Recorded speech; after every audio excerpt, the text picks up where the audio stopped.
Mabuhay! Magandang araw po mga kabaybay ko po sa Happy Nila Lakbay. Sana po ay safe po ang lahat. Yan. Sa mga pupunta po sa abroad, ingat po. Sa mga uwi, ingat po. Siyempre mga kabayan po natin dito sa Pilipinas, ingat po sa lahat. Siguro ito yung isang bagay na ayoko pong gawin. Pag-aalis po talaga. Pagbabalik po sa Finland. Yung mag-i-impake. Kahit nasabihin po ninyo na namimiss nyo po yung mga pagkain na gusto nyo pong uwi po dun sa kahit mga gusto kong uwi sa Finland. Mas nanaig po sa akin yung sana dito na lang sa Pilipinas. Diba? Pero ganyan po talaga ang buhay po mga nasa abroad. Dahil ako dual citizen na po, kalahati ng buhay ko po nasa Finland, kalahati yung buhay po. Kalahati ng buhay po nandito sa Pilipinas. Pero sa ngayon po, wala pong halong ka-plastikan. Mas nananaig po yung gusto kong mag-stay po dito sa Pilipinas. Kaya, eto po, namili po ako ng mga gusto kong kainin, mga chichirya, mga ibang pampalasa sa pagkain. Una nga po pala tips po sa mga mag-abroad. Wag na wag po kayong maglalagay sa bagay po ninyo ng any meat products o na may meat products. Mga dilata, may mga karne po, bawal kahit pa po manok, baboy, baka, kambing, o rabbit, o kahit po yung anong laman. Kung sa noodles may karne, bawal po talaga. At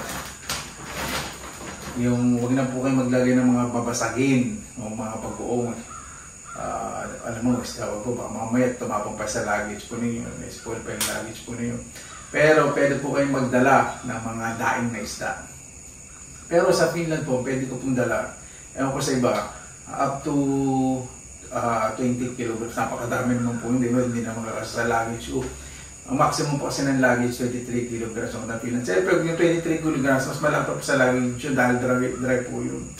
Nakabili na po ako ng mga dried na daing. At sa alak naman po, 1 liter. Pwede ko pong dalhin sa Finland per person, 1 liter lang. Kaya gagawin ko po yung takip, lalagyan ko po muna ng scotch tape, dahan-dahan, tapos babalutin ko po ng karton muna, tapos plastic. Pero ginagawa ko, scotch tape, lalagyan ko po ng paper towel o cardboard kung mag-leak, ma-absorb yung plastic, double po plastic, tapos tetib ko po ulit. Yan. Ito po yung mga bagay po na yun, nakakalungkot po. Dahil sa January 5 po, alis na po ako. Hindi na rin po makapag-vlog po no dahil nasa airport na po ako. Bukas po yung last day ko po dito sa Pilipinas. Bukas po ang pinakamabigat yung paalam. Papaalam po sa mga magulang ko po, mga kapatid ko, mga pamangkin ko po sa mga malapit po sa akin. Yun po. Kaya sa ngayon po nung pag-stay ko po dito ng ilang buwan po dito sa Pilipinas na sobra po talaga akong napaisip. Lipat po muna tayo ng view para hindi naman kayo mag-boring sa kakadadama. Ayan. Hinihiwalay ko na rin po yung mga ilang damit lang po dadalhin ko po sa Finland dahil sobrang dami ko na rin pong damit sa Finland. Dadalhin ko lang po yung pampalit ko at yung ibang sweater ko po na hindi ko naman magagamit dito kaya magagamit ko po sa Finland. Dadalhin ko po yun. Ganyan po talaga. Ay, nako po. Sa totoo lang po, nagpaplano nga po ako dahil ilang buwan po ako nag-stay po dito. Nabanggit ko po kanina kung paano yung ma-prolong, paano ba yun? Yung tumagal yung pag-stay ko po dito sa Pilipinas. Nag-isip po talaga ako ng negosyo. Gusto ko po talaga kasi siyempre kailangan po yung mga tao pong pagkakatiwalaan. Talagang pinaplano ko po ng maayos. Gusto ko po talaga para makapag-stay po ako ng matagal po dito sa Pilipinas. Siyempre sa Finland, hindi naman po lagi pagtatrabaho po ang aasa ko doon. Kaya yun. may mga bagay po talaga na dapat kong isakripisyo. Hindi naman mawawala po yung pagiging citizen ko po sa Finland eh. Yun. At ang isa talaga sa ayaw ko po talagang makita yung ayaw ko pong nagpagalis ito. Makikita po yung itong luggage ko, mga luggages ko po. Pag nandito po ko sa Pilipinas, tinatago ko po ito. Kasi ayaw ko makita na aalis ka uli, kahit patagal ka dito sa Pilipinas, aalis ka uli. Yun, ayaw ko po. So, naglagay po ako. Ito nga po, tip po dun sa mga bagong aalis po na pupunta po na abroad. Lagi po kayo maglalagay ng mga extra damit po sa inyong hand luggage. Kasi baka nga matapunan kayo. O di ba, ano yung damit po ninyo, matapunan ng pagkain, o mamantsahan, o pinapawisan kayo ng sobra-sobra. Para naman hindi mahilo yung mga katabi niyong pasahero. Yun, makapagpalit naman kayo, di ba? Yan. Nililiman ko lang po yung sarili ko kasi pinaghahandaan ko po yung bukas yung pagpapaalam po, lalo na sa mga magulang ko po. Yun po yung bagay na siguro panoorin nila lang po bukas kung ano po mangyayari. Yun. Pero sobra pong nagpapasalamat sa Panginoon sa ilang buwan po dito sa Pilipinas, sa mga mahal ko po sa buhay dito sa Pilipinas, sa inyo po. Sobrang salamat po sa pagsuporta po, panonood, sa pagsabay sa paglalakbay po sa Pilipinas, sa Finland, lahat po ng mga simpleng bagay na ginagawa ko po, mga konting kadramahan, ito konting kadramahan. Nagbigyan na ako, minsan lang naman po. Hanggang bukas pala, minsan lang naman po ito. Pero gusto ko po talaga yung simple life, paghahardin, pangmanakabuti, pangisda, simpleng tawanan, kwentuhan. Kaya ito po pinili kong lugar, medyo sulok po dito sa lugar po namin. Tahimik, simpleng panguhay, buhay probinsya, buhay bukid, buhay gubat, kasi tabi gubat yung buko. Lahat nakalasing pamumuhay po sa probinsya. Ito, nilagom ko na. Kaya, pag ganito po talaga, ako nagsasabi po sa inyo, napakabigat po talaga sa dibdib. Kaya, kapag nasa ibang bansa po yung mga mahal po ninyo sa buhay, ano po, pakinggan nyo lang po kung may problema o may drama, pakinggan nyo lang po sila. Huwag nyo na pong susulsula. Pakinggan nyo po kasi ang hirap po ng mag-isa. Hirap po ng isa, walang makakausap. Kung kayo po kinakausap, mahinig lang po kayo kahit pag na kayong inaantok po kayo kasi napakahirap po talaga na nasa ibang bansa, wala pong masyadong nakakausap. Lalo na po yung mga OFW na nakikipagsapalaran po sa ibang bansa. Kahit hindi po nasa ibang bansa, kahit dito na lang po sa Pilipinas, yung mga nagtatrabaho po sa ibang lugar, kung galing probinsya, magtatrabaho na Maynila, o kaya Maynila, magtatrabaho sa probinsya o sa ibang lugar. Lagi po nating pakikinggan kasi pag malayo po sa pamilya, mas marami pong pagsubok na hinaharap. Kaya ang lakas po namin talaga yung mga mahal po namin sa buhay dito po sa Pilipinas. Kaya yun po hiniling po namin sa inyo. Bigyan nyo lang po kami lakas ng loob. Yun. At sa mga uuwi po sa Pilipinas o aalis, lagi nyo pong i-check yung mga requirements po dito sa Pilipinas sa pag-uwi po. At kung foreigner po, syempre ang inyong mga asawa o may pamilya po sa abroad, check din po ninyo. O may mga foreigners po kayo kabigan, check din po ninyo requirements po dito sa Pilipinas. At kung lalabas naman po kayo ng Pilipinas, yan, i-print out nyo na po. Kailangan may kopya po kayo lagi lahat ng mga dokumento. Lahat po ng contact numbers po sa pupuntahan po ninyo. Eto, bigyan nyo po, mag-iwan po kayo sa bahay, yung mga contact numbers ninyo, address, para bawas pag-aalala po.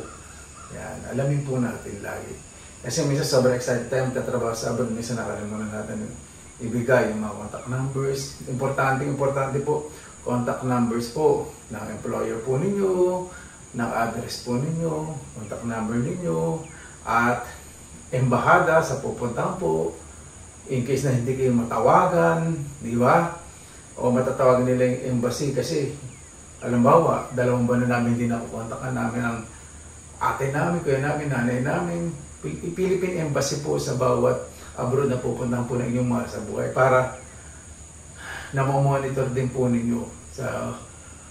So kung may mga mangyayari man na pag-aalala ninyo, meron po kayong mga contact numbers at yung mga agencies din. Huwag yun po isipin na lahat agencies hindi po pinapakailaman yung mga nasa marami pong mga agencies ng mga overseas contract workers talagang inaalam po talaga kaligtasan po ng ating mga kababayan.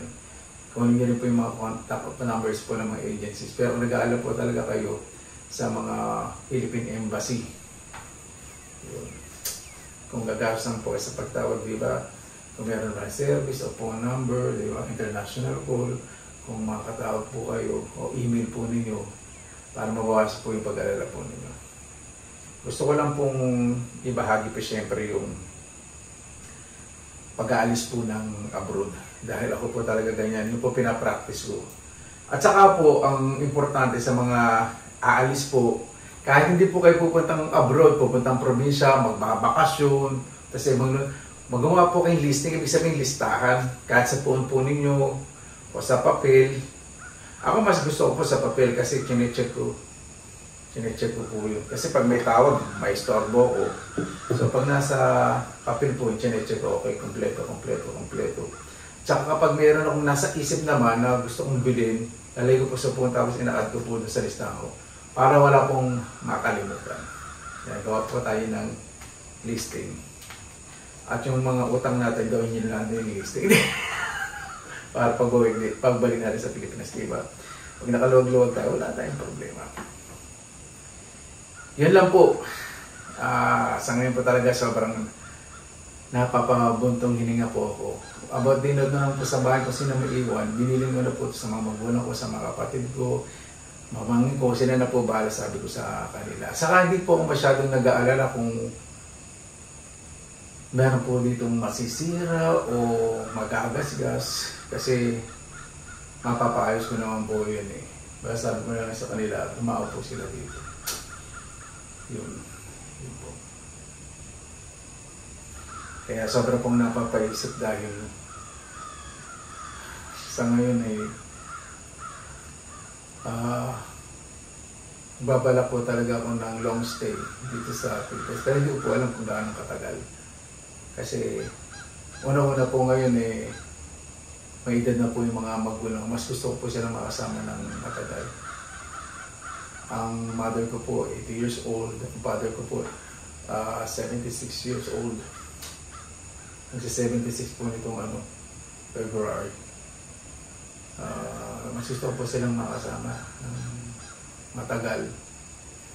Siyempre nanay ko hindi na po masyadong mga kilos. Kaya yung pag-uwi ko po dito sa Pilipinas talagang dinadalasan ko. Sabi ko kasi yung pera kikitain naman po yun, di ba? Pero yung saya na araw-araw na iba-ibang naranasan po na hindi na po mauulit po yun. Saka yung mga nakaraang bonding po, yung mga ibang taong malalapit po sa akin, may mga kamag-anak din po na mayapa na yun. Siyempre yung isang aso din po ng kapatid ko, talaga nakakalungkot din po yun. Kaya yung kapag nag-alaga po tayo ng may mga buhay na mga hayop, ang sarap po sa digdib na, di ba? Paano pa kayo malalapit po sa atin sa buhay, di ba? Kapag talagang nilang po natin yung puso po natin, yun po, ang hirap po na tanggapin kapag nawala. Kaya habang kaya ko pong umuwi kahit maraming beses sa isang taon, uwi po ako para sa mga magulang ko dahil gusto po silang masaya po lagi. Yun po yung gusto ko po talagang mangyari. Yun po yung main goal ko po. Kung 2 o 3 beses sa isang taon o kahit haba ang stay po dito sa Pilipinas. Kaya po sa magulang ko, sa nag-stay po akong pagkakakitaan dito na makapag-stay po ako ng ilang taon po. O pag naging maayos at marami pong sumuporta sa tatlo pong negosyo, meron din po kasi akong binabalak na isang proyekto na makakatulong po sa karamihan po. Yun. Pero ayoko po manang banggitin dahil ayoko po magbilang ng sisiw na hanggat hindi pa po napipisa. Plano lang po yun sa akin. Sarap po kasi magplano, di ba? Sinasabi nga na wala namang bayad ang mga harap eh. Di ba?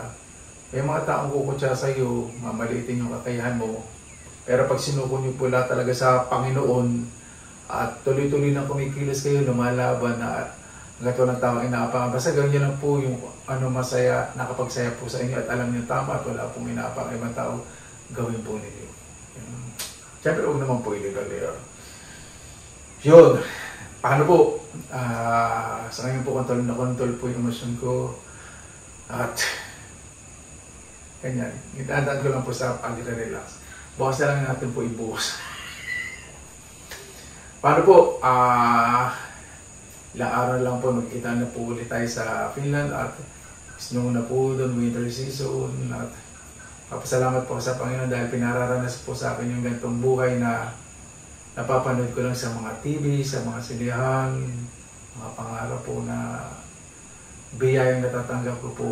Kaya huwag po natin ipagkait sa iba. Kung kaya po natin makapagpasaya ng tao habang nandito po tayo. Hindi naman po natin kailangan gumastos ng malaki o dahil sa material na bagay. Basta kapag nakita po natin yung lagi po natin nakasama sa tayo, meron o wala, yung po ang damayan po natin. Kasi sila po yung mga totoong tao na meron o wala ka, nandiyan po sila. Siyempre, higit po yung pamilya po. Paano po? Maraming salamat na po sa inyong oras na ilan sa Pinilangang Lakbay. Basta lagi po tayong positive vibes, good vibes. God bless. Ingat po lagi mo yung araw. Laban na!